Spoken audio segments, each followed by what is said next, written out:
What's going on? What's going on? Brood is here, bringing you the next beer run series episode. For this episode, I'm going to do a little different. We're going to do a 12 pack. I'm going to pick, instead of one person, two people. Because quite honestly, I couldn't make up my mind. There's some great raids this war. So from this week's episode, we're going to pull the raids from a family scrim between the One High family.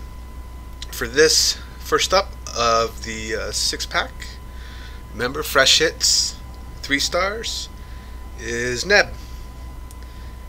We're going to look at his first replay here.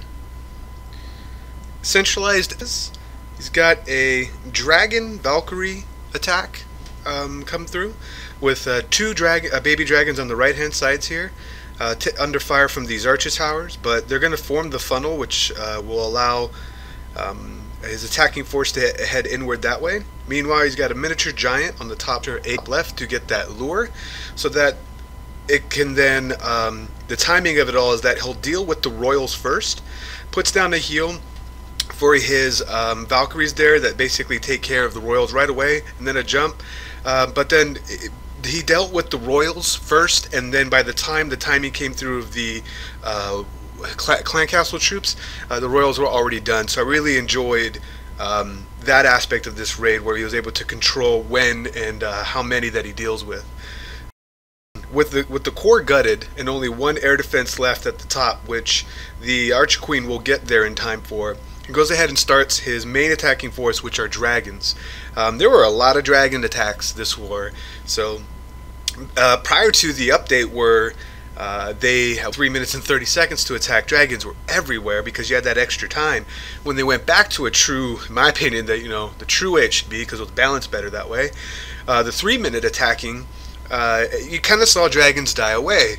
These nuts came up, and then they kind of came back a little bit, but something like this you didn't quite see all the time. And I don't think he had any bowlers. Like, these were all CC Valkyries. I'll have to look at the army again. I could have missed that on the entry. But I really liked how he timed the entry of that CC pool. The Royals already done, and they were jumping in there and just gutted all the air defenses, and then just moved on in with the dragons to complement his kill squads and basically back them up.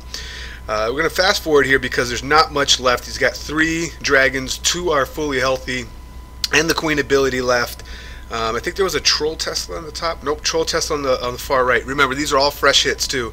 So again, he uses his queen's ability. This was like a 2-minute and 40-second raid or something like that, if I wasn't mistaken. We'll have to check this on another troll Tesla at the bottom. Oh, that's right, there was 3 on the far left too. That's right, so 3 troll Teslas, and it was a 2-minute and 50-second raid. It's impressive, with dragons too. Yep, no CC bowlers, which is what I wanted to call out. Great raid, Neb. Alright, let's finish out Neb's 6-pack. This one on J5, or J5. Starts an AQ walk at the top, with a baby dragon to form the other side of the funnel. About a 2-minute and 50-second raid here. So this is going to go to ×2, just so, because it does take about 30 seconds for this funnel to form with an AQ walk, and we've seen them all before, and I do want to show you the other 2 raids. So with the right side formed, the way that he positioned that he dropped his queen, she'll step upward and inward and get the Tesla, basically this whole side, and then we'll go down here. She'll get this whole section right here. Baby dragon to start the other side of the funnel for where he's going to enter his golem and kill squad. CC lure comes out as a hound. You know, there was a lot of hounds in the CCs, and I'll tell you what, man, those level 4 ones, they're a big nuisance. We're going to go to ×2 here, and I'll explain what I mean. You know, they're not hard to kill, but you have to decide if you want to use a poison on them or not. I've noticed that it's better to start using the poisons on these level 4s because of just the time. After that, they have more pups that come out, so look, some pups stay alive. They're really annoying. You know they're going to go down, but it's just an added nuisance of while you're attacking, and anything you can do to distract your attacker as someone that's defending, you know, it does something to the mindset. So I don't know, I kind of think that hounds in the CC are, you know, still a viable option. That's just by what I've noticed, at least. So jump on in. Bowlers in the CC, they got the core here. Take away some of the air defenses. He'll get basically all of the air defenses. We're going to have to zoom out here because he does a surgical loon deployment. With this kill squad taking care of everything in the core here, and those bowlers reaching out to get all the remaining air defenses, he starts at 2 loons per defense and just in a natural fashion going from side to side. I mean, it was really pretty. He could have started earlier with these loons right here. But I mean, just look at where they all end. They all end at different spots on the map, and also by high hit point storages, which are spread out. So for the sake of time, that really helped him in this raid. He bags actually 19 troop space. He didn't need to drop these 2 at the top, but he did. So just really nice. I liked the execution of this with just some wizards on the far sides here. Was there any troll? Nope, not so much. Great job, Neb. Alright, let's get back and then move on over to Savage, who was a savage this war. Savaeg Ferdy. Alright, we'll go to number 1 first.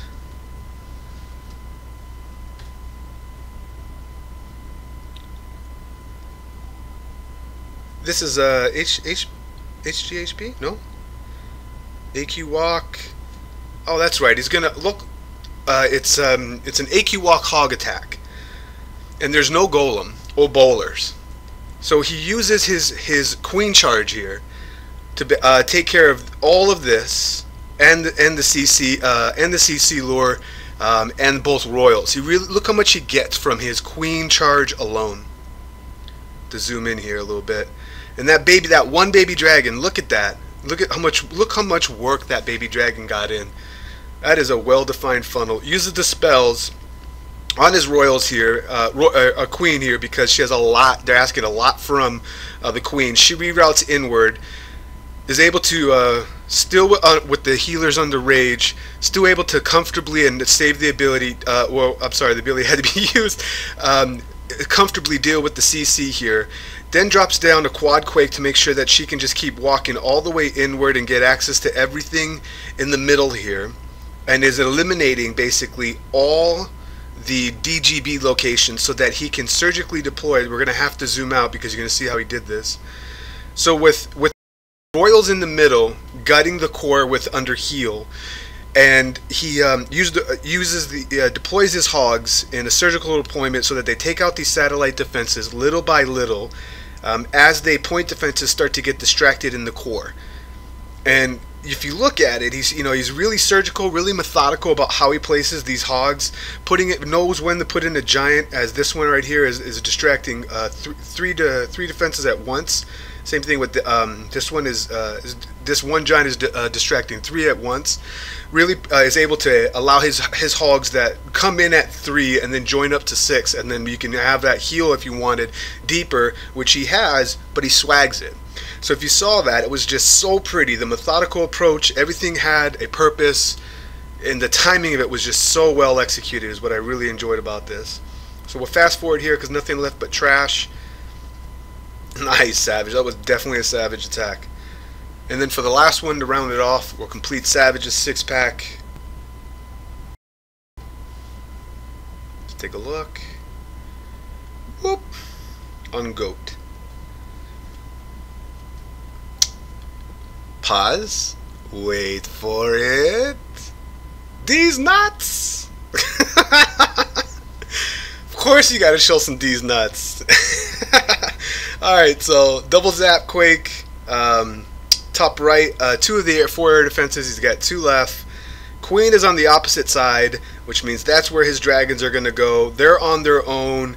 They don't have to beat through some storages, but eventually as soon as they get into that circle of that queen, they just stop what they're doing, roast her, and then continue on their way. If you pause, here's why it's a great thing for up here.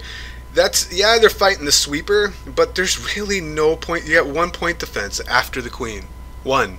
They're gonna melt through all that and comfortably take care of the top. Meanwhile, he's got his BK down for the tank of his queen, clearing away some trash buildings. I believe this one didn't go as according to plan, but still, he's got a wall breakers that go in here, king keeps walking, but then reroutes. He peters out though before he is up long enough to tank for the queen. She's trying to get to that air defense, but this is again a fresh hit. So yeah, I don't think he planned on a Tesla farm being there. So he misses the second air defense. However, he brought enough hounds, and if you watch how he times it, they are covering each other, so that makes it more difficult. But one of them is a max level hound, so he starts with the level 2, 2 loons behind, no spells for them. He's trying to time it so that he doesn't lose too many dragons here. He ends up losing one of the 3 dragons.